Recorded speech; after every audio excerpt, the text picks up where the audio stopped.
Olivier Giroud reviendra-t-il en équipe de France? La Ligue des Nations reprend ses droits. Ce soir, la France accueille le Danemark en match d'ouverture du groupe A. Une rencontre qui se jouera sans Olivier Giroud, snobé par Didier Deschamps à l'occasion de cette trêve internationale. Pourtant, le Français enchaîne les performances convaincantes du côté de l'AC Milan.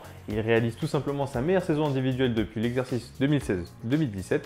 C'était sa dernière saison pleine sous la tunique d'Arsenal.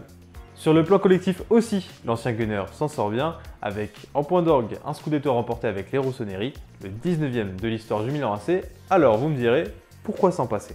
Eh bien, il y a deux raisons à ça. En juin dernier d'abord, juste avant l'Euro, il y a eu une petite brouille entre Kylian Mbappé et Olivier Giroud.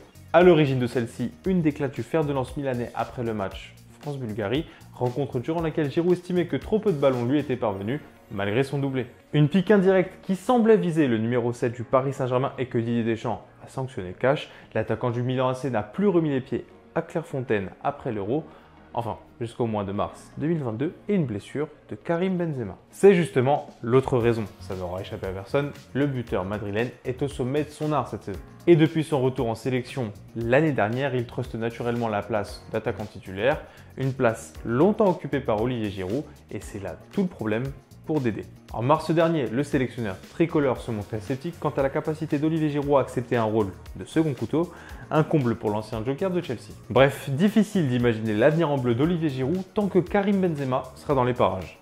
Pourtant, le natif de Chambéry dispose d'une palette tactique et technique différente de ses compatriotes. Il est l'un des rares à pouvoir jouer en point de fixation entre les lignes, et ça, c'est pas donné à tout le monde.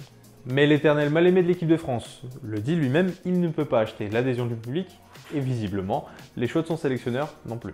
Mais il reste encore quelques trêves avant la Coupe du Monde au Qatar qui débutera le 21 novembre prochain et peut-être encore un peu de temps pour Olivier Giroud afin de devenir le meilleur buteur de l'histoire des Bleus.